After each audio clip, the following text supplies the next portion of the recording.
trabajo, mi tesis, se ha titulado Desperdicio y pérdida de alimentos en las fases finales de la cadena de suministros alimentaria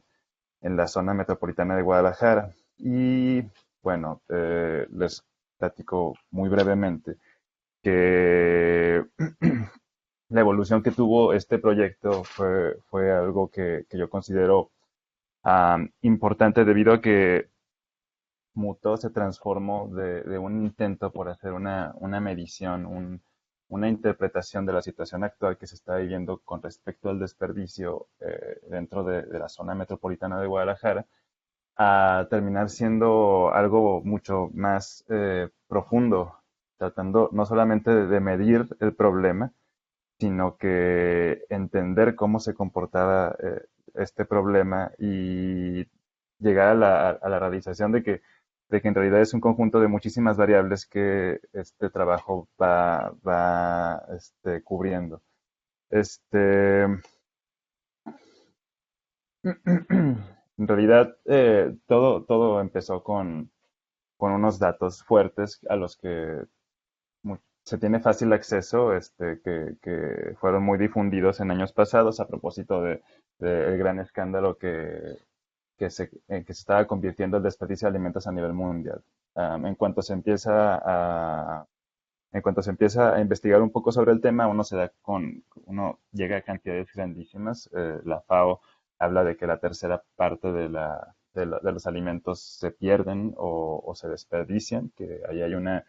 una pequeña diferenciación importante que voy a abarcar, mientras que hay otras organizaciones que se atreven a decir que es incluso más, que hasta el 50% de los alimentos que se producen en el planeta no llegan a su destino final.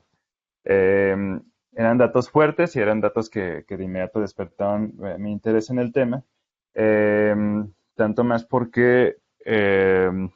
al vivir nosotros al vivir yo al menos en una ciudad como la ciudad de Guadalajara, eh, pues sentía real interés en conocer en qué partes de la ciudad, en qué eslabones de la cadena de distribución de alimentos, que es un concepto que tocaré un poquito más a fondo, en qué partes de esta cadena se concentraba el desperdicio y por qué era que así sucedía. Fue así, pues, que se empezó a estructurar la tesis y, bueno, después de varios cambios, pues su forma final se compuso de 5 capítulos, una introducción. La introducción simplemente hablo de cómo Guadalajara se convirtió en el centro de análisis, entendiendo Guadalajara como la zona metropolitana de Guadalajara, para más tarde llevar a entender qué era el desperdicio, porque les decía hace unos segundos que la diferenciación, por ejemplo, que hace la FAO entre pérdida y desperdicio no es una cosa menor. Es una verdadera cuestión importante poder entender a qué se define como desperdicio y bajo qué perspectiva le podemos llamar de esta manera. Entonces, el solo hecho de tratar de definirlo ante la ausencia de una conceptualización previa que dejara claros todos estos elementos, pues fue toda una odisea que creo que tiene aportaciones importantes. Um, el trabajo de campo que realicé para la elaboración de esta tesis se dividió en varias secciones. La primera de ellas fue el mercado de abastos de Guadalajara. ¿Por qué el mercado de abastos de Guadalajara? Pues porque al centrarme en la zona metropolitana, que no deja de ser una ciudad, una urbe, tenía la hipótesis de que tenía que concentrarme entonces en los grandes puntos de distribución de alimentos para poder tener un entendimiento claro del problema. Entonces, dentro de la zona occidente del país, el mercado de abastos de Guadalajara tiene una importancia histórica, y más allá que histórica, en los tiempos contemporáneos sigue siendo el principal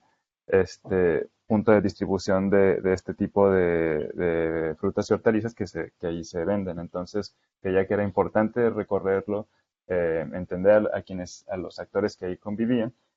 para poder tener un panorama claro del desperdicio en la ciudad. Después, en el capítulo 3, hablo de los puntos de venta al menudeo, queriéndome referir con ello principalmente, pero no exclusivamente, a los supermercados. em, siendo estas cadenas de retail uno de los principales puntos de acceso de alimentos también en la ciudad, y también di espacio para poder conocer a los pequeños retailers, entendiéndose por ellos a las fruterías que existían en la ciudad. Em, Algo que se volvió necesario y que me di cuenta a medida que avanzaba tanto la investigación como la documentación de la tesis era el papel que jugaban los bancos de alimentos. Y más allá de los bancos de alimentos en general, el papel del Banco de Asociaciones de Alimentos de Guadalajara, que es que es el que se encuentra en la ciudad, el principal banco del estado y uno de los principales del país, y que tenía además una relación muy cercana con el mercado de abastos, al ser la principal fuente de insumos del Banco de Alimentos, y y al ser uno de los principales contribuyentes de la mitigación de esta problemática, aunque fuera de manera indirecta, pues la misión principal del Banco de Alimentos es poder distribuir despensas entre las familias entre familias que tienen poco acceso a alimentos, o sea, su rol entra más bien en un área de seguridad alimentaria y sin embargo al hacerlo estaban utilizando insumos, alimentos que de otra manera se verían desperdiciados del mercado. Por eso era importante, o sea, por eso esta relación se dio de manera natural entre el mercado de abastos de Guadalajara y el Banco de Alimentos. Y por último, los últimos actores con los que estudié y con los que estudié a lo largo de este proyecto eran los distribuidores, que siempre fue complicado definirlos, pues las características entre uno y otro diferían. Sin embargo, lo que los une, el común denominador entre ellos, es la necesidad de estos actores de contribuir a la problemática, a la mitigación de la problemática del desperdicio de alimentos desde medios que son distintos a los sistemas tradicionales de comercio de alimentos. Eh, sin irme muy lejos, tengo que definir unos conceptos importantes, que es este famoso concepto de la distribución de la cadena de suministros alimentaria. Pues el nombre está en mi tesis, y es a partir de la noción de la existencia de este sistema que yo definí la zona metropolitana de Guadalajara como punto de interés. La cadena de distribución alimentaria es esta cadena, este conjunto de pasos desde que consideran a todos los alimentos desde el momento en que son producidos, entiéndase cosechados, ya sea como materias primas, o como alimentos ya para consumo final, que son procesados, que son distribuidos y que llegan a puntos de venta para finalmente pasar a manos del consumidor. Acabo de decir, resumir un concepto muy profundo con muchos matices, puesto que más tarde se darán cuenta que yo problematizo a partir de esta noción de los alimentos como una mercancía que se distribuye desde su origen hasta a las manos del consumidor. O sea, pienso, eh, fundamento en mi tesis, argumento que esta manera de entender la distribución alimentaria es la que al final del día es uno de los principales factores que permiten que dan permiso, vaya, a que los alimentos se desperdicien, siempre y cuando no se rebase una cantidad que represente una pérdida económica para aquellos actores en cuyas manos se están transportando los alimentos. Entonces, sí es un tema, un concepto central de problematización. Parto de él porque así es como se entiende la distribución de alimentos en el mundo,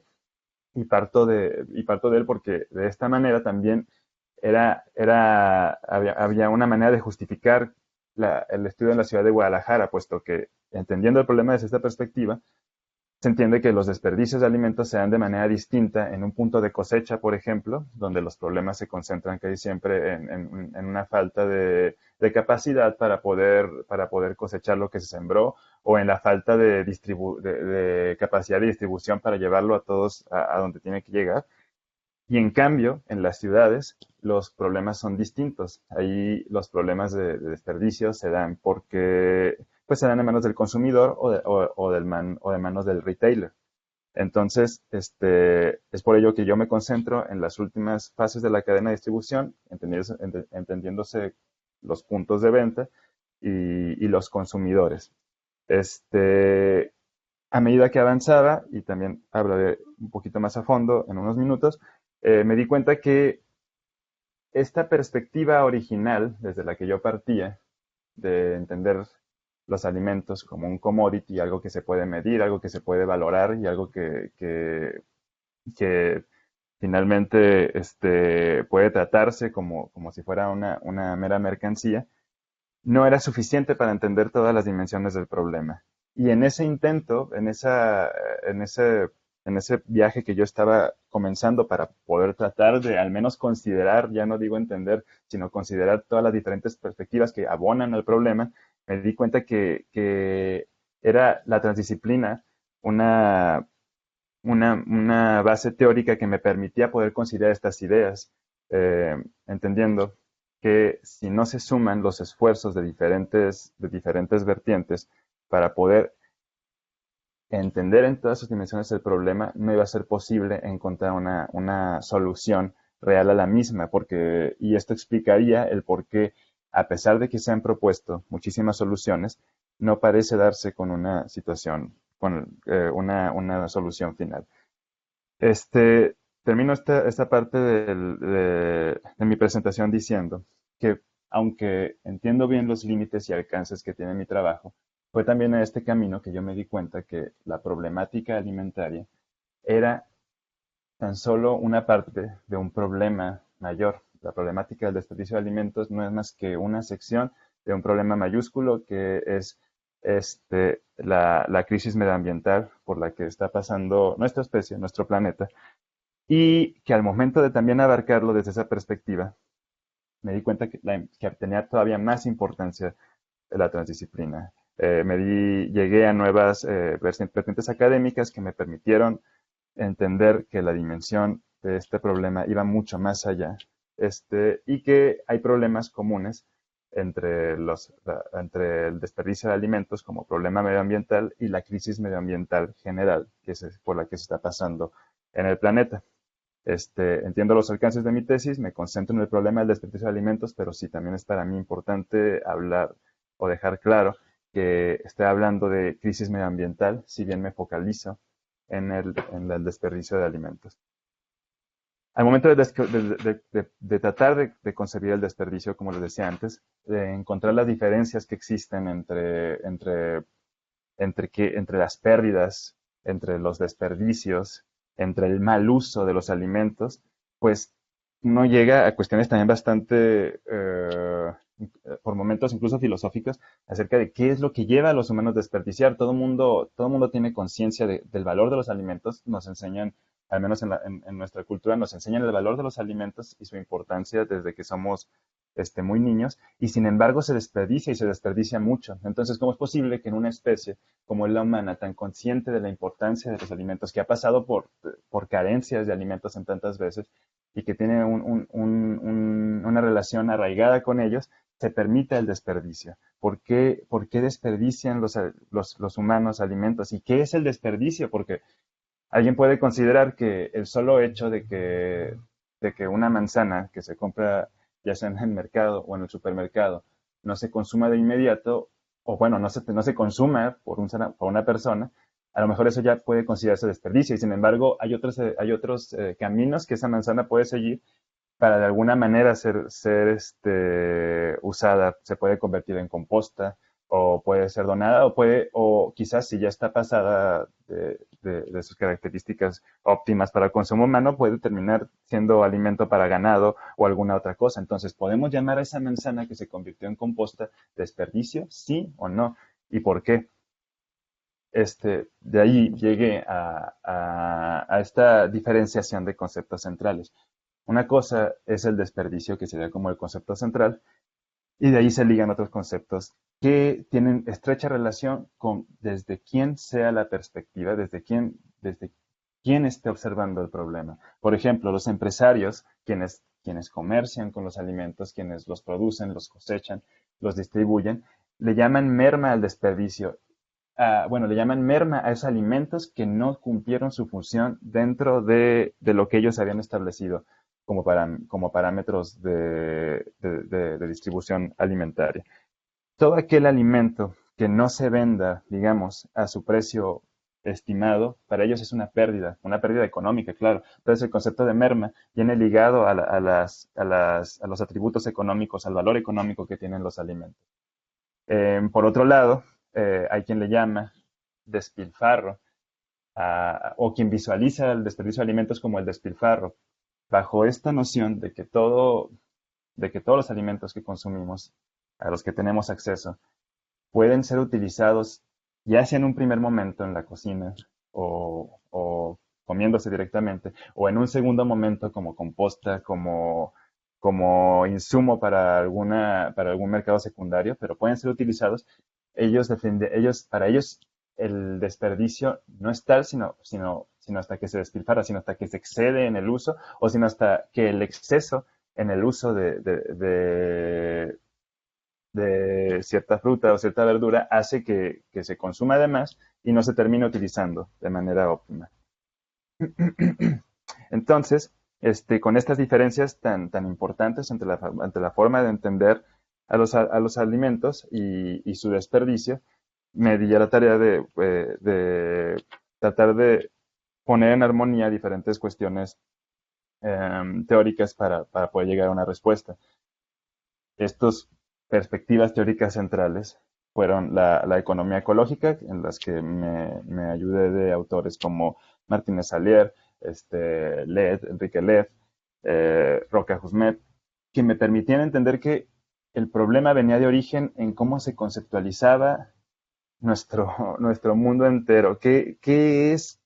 la comida sino parte central la parte central que aporta energía a las especies que existen en la Tierra? Hablo de animales, hablo de plantas. Y cuando la economía convencional, entiéndase por ello todas las vertientes que entienden a los alimentos como un sistema cerrado de distribución de alimentos, este, ellos entienden el mundo como un sistema cerrado, en el que nada más hay ciertas variables moviéndose, sumándose y restándose, y que al momento de tratar de ajustarlas a un nivel óptimo, técnicamente tendría que solucionar cualquier problema. Es decir, si podemos controlar las variables como si de una ecuación se tratara y entender que en alguna variable hay pérdidas y la tratamos como de mejorar, y a lo mejor en otra hay menos pérdidas, pero están dentro de un nivel razonable, eso permite a la economía convencional entender bien la problemática y proponer soluciones, pero no es la única opción, porque los alimentos son en esencia o en un primer momento una fuente de energía. eh, y la energía, para empezar, ni siquiera viene de dentro de la Tierra. La principal fuente de energía del planeta sigue siendo el Sol. Esta energía se va transformando a través de diferentes mecanismos hasta que llega a los alimentos, que se convierten en la principal fuente de energía endosomática de los humanos. Esta diferenciación era importante porque me hacía llegar al principio de entropía, que es, aunque es cierto, o sea, trataré de explicarlo a través de un ejemplo. Aunque es cierto que los alimentos se transforman, que toda la energía, lo sabemos desde que somos estudiantes, que toda la energía se transforma, más no se destruye, y esto podría dar una manera de argumentar que entonces el desperdicio podría mitigarse en su totalidad si encontramos la manera de aprovechar estas fuentes, esta energía. Es decir, si un alimento no termina siendo energía para el ser humano que lo consume, pero su poder, su potencial energético no se desperdicia, pues es transformado a otro proceso o es utilizado de otra manera, quizás entonces podríamos mitigar el desperdicio. Pero no es así como funciona, porque al final de cuentas, aunque la energía sí se transforma y no hay pérdida, y no se destruye, sí hay pérdidas energéticas a través de cada uno de los pasos por los que la energía va pasando. Es decir, no es lo mismo regresando al ejemplo de la manzana, que ésta sea consumida por un ser humano o por un animal y que alcance su máximo de potencial energético dentro de este organismo biológico, orgánico, a que esta manzana sea convertida en composta, pues a través de los pasos por los que la manzana va pasando para llegar a este proceso final, hay pérdidas energéticas y además para la energía hay un punto de no retorno. Entonces, sí era importante entender las implicaciones energéticas, además que nutricionales, pero las implicaciones energéticas de los alimentos para poder entender por qué era importante la problematización y entendimiento de los alimentos y cómo estos se comportaban más allá de un sistema cerrado o más allá de un sistema de distribución logístico cerrado. Esto me llevaba a conceptos de complejidad para los que me apoyé de también autores y que fueron muy importantes en mi problematización. Eh, Entender que, o sea, con esta llegada a la complejidad, me quedaba todavía más claro y argumento en la tesis que no es sino a través del diálogo entre distintas disciplinas y la construcción conjunta de una solución que se puede llegar a una real mitigación del problema. Este, bueno, esta era una frase que daba sentido a esto de la complejidad y la entropía. Pero me continúo. Ya localizándolo un poco más, porque el capítulo 1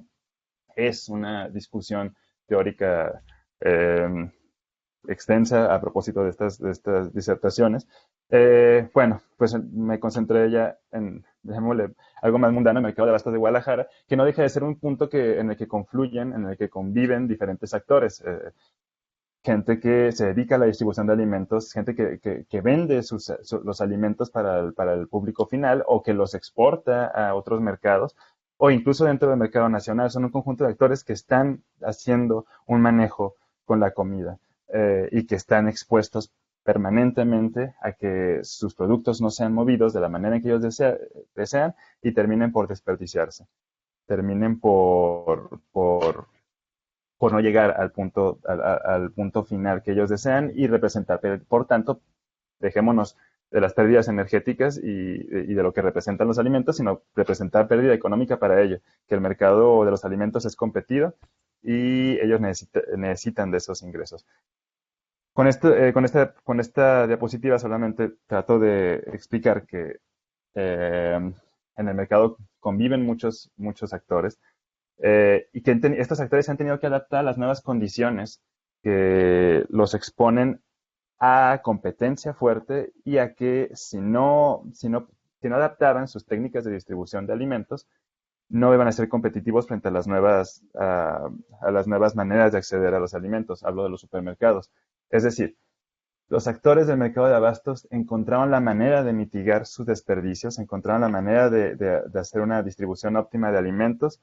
ante la necesidad, ante las demandas que el mercado exigía de ellos. No se podían dar el lujo de tener pérdidas como se tenían hace años. Pues bajo las nuevas condiciones esto simplemente los dejaría fuera de competencia. Eh, También me fui a los productores de origen, para entender más la problemática, en un estudio de caso de los productores de cherries y de plátanos, y me di cuenta que, aunque hay imágenes bastante escandalosas, no eran tampoco los grandes productores de alimentos los que tenían grandes pérdidas, porque ellos también tenían que ser eficientes en sus procesos de distribución, y aunque en un principio pueda parecer escandaloso ver un montón de plátanos tirados, pues estos plátanos no es que se fueran a tirar, aunque para ellos era pérdida, porque estos plátanos no iban a ir al mercado final o al mercado internacional que ellos hubieran querido, pues sí hay mercados secundarios a través de los cuales se canalizaban estos alimentos y al final del día, aunque la pérdida era económica, el alimento no se desperdicia. Entonces, no eran ni en los puntos de venta, hablando del mercado, ni en el punto de origen, hablando de los productores, donde estaba la gran cantidad de desperdicio. Esto me llevó entonces a explorar los otros puntos de venta de los supermercados y me di cuenta con algo similar, pero aquí arrojaba más pistas lo que estudiaba. Los supermercados tampoco desperdician la gran cantidad de alimentos. Ellos optimizan sus procesos, ellos estudian muy a fondo sus procesos para evitar a toda costa que se desperdicie, pues ellos quieren evitar a toda costa la pérdida económica también. Hay fallas, pero estas son a nivel humano. O sea, si existe algún llamemos mal gerente de piso que no hace un buen cálculo y que termina pidiendo sandías de más y se echan a perder, pero esto era penalizado internamente. Entonces, la manera de mitigar del supermercado como organización, la manera de evitar que sucedieran estas cosas es mediante restricciones a sus mismos empleados. Y de esta forma y otros mecanismos logran mantener a un mínimo el porcentaje de desperdicio. O sea, los porcentajes hasta donde yo había estudiado en este momento estaban muy lejos de ser ese 33% del que hablaba la FAO o ese 50% del que hablaba otras organizaciones de ingenieros. Entonces, ¿dónde estaba el desperdicio? Pues bueno, fue a través del estudio de los supermercados que me di cuenta los grandes o los muy difíciles estándares que ellos exigían a sus proveedores. Entonces, para que estos proveedores pudieran cumplir o pudieran solventar los requerimientos de los supermercados de manera que no se sacrificara un contrato o que no se sacrificaran pérdidas, los distribuidores sí tienen que sacrificar muchos de los alimentos que ellos tienen mientras están en sus manos. Es decir, para poder tener ese stock de control mínimo y cumplir una orden de compra de Walmart que no les dan mucho tiempo para poderla sobrellevar, ellos tienen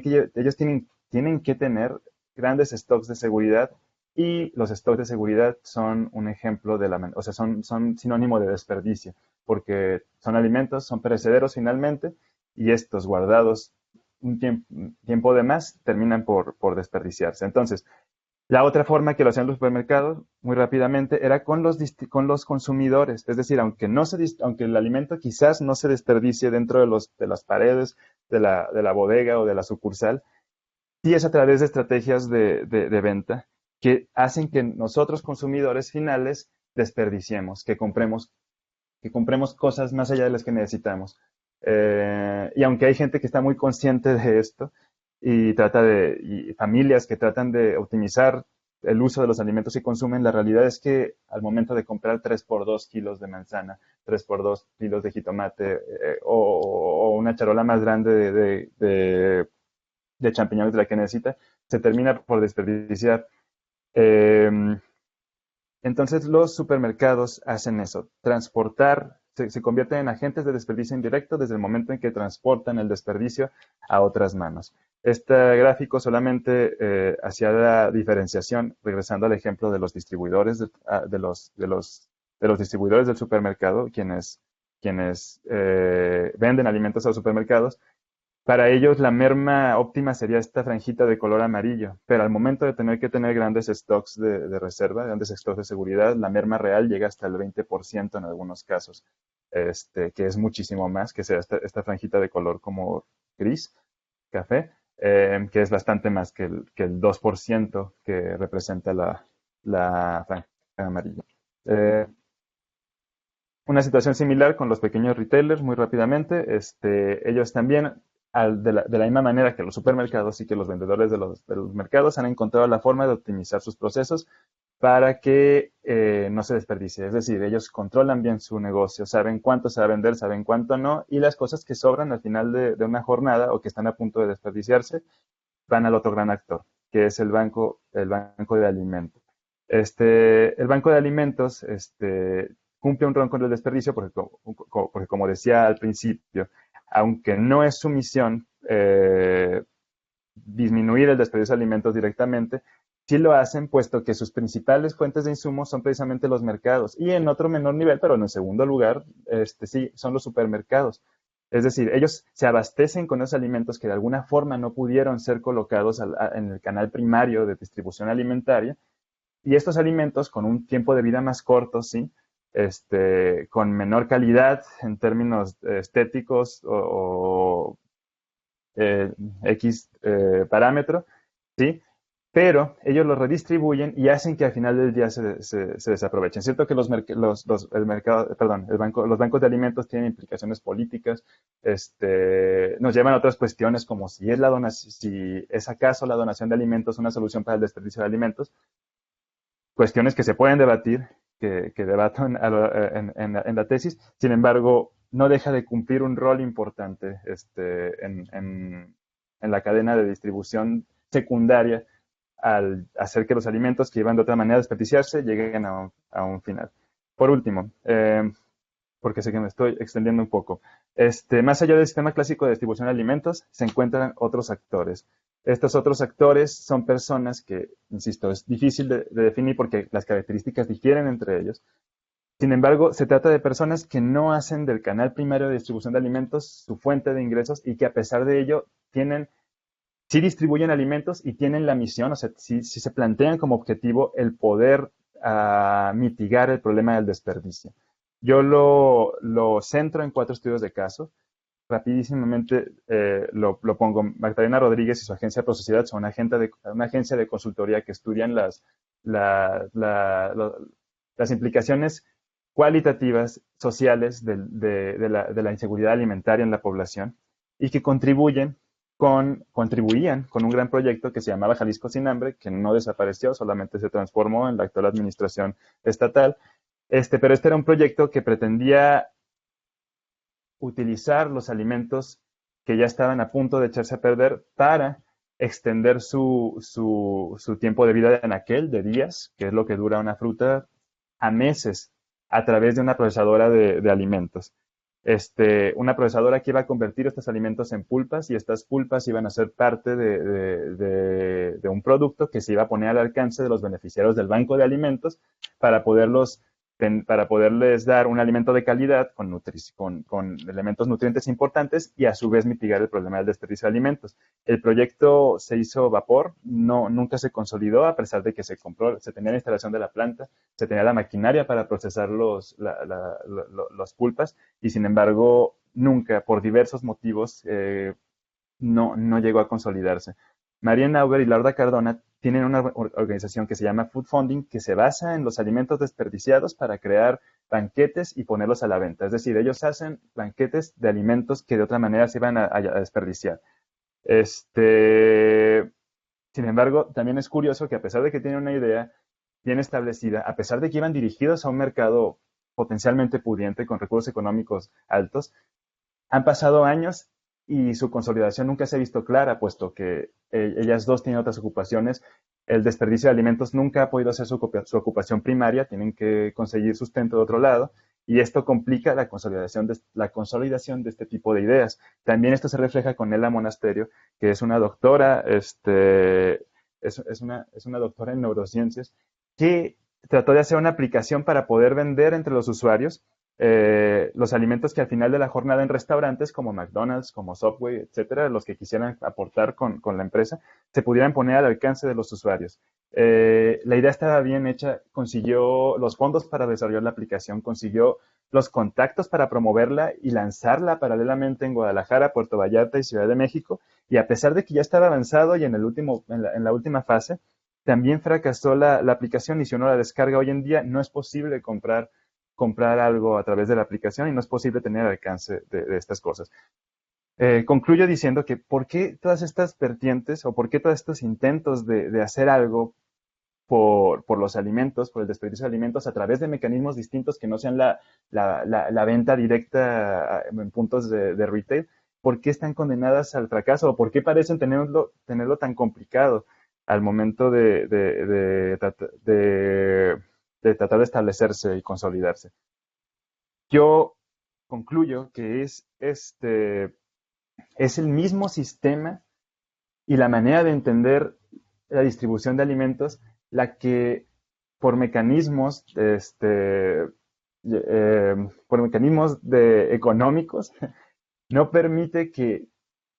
otro agente que no sean las grandes distribuidoras, las grandes empresas transnacionales puedan acceder o puedan ingresar a este sistema de distribución. O sea, el pequeño empresario que quiere aportar al problema tiene un camino contracorriente y eso lo confirmé al momento de entrevistar a productores que querían venderle a Walmart, al momento de entrevistar a activistas, al momento de entrevistar a estos empresarios de los que les acabo de hablar. Todos coinciden en que es difícil hacerle competencia o a pesar de que ya hay conciencia entre la población, es difícil hacerle competencia a, a un sistema tan arraigado y tan bien definido. Alejandra Zúñiga, la última diapositiva, ella es una persona que también trataba el desperdicio de alimentos, pero ella lo hacía a través de imágenes. También pude hablar con ella, era distinto, ella no es que trabajara directamente con los alimentos desperdiciados, sino que simplemente trataba de crear conciencia de la problemática a través de su arte. Y bueno, también fue esclarecedor poder hablar con ella y entender los sentimientos que puede implicar la problemática, pues terminó diciendo, el problema de alimentos no es un problema meramente logístico, es un problema cultural, es un problema de cuestiones energéticas, es un problema que abarca muchas índoles, pues la relación de los humanos con los alimentos va mucho más allá de tener una simple fuente de acceso a comer y no morirnos de hambre. No, la relación es mucho más estrecha. Y bueno, para no extenderme más allá del tiempo, que ya lo hice, lo dejaría hasta ahí. Muchas gracias.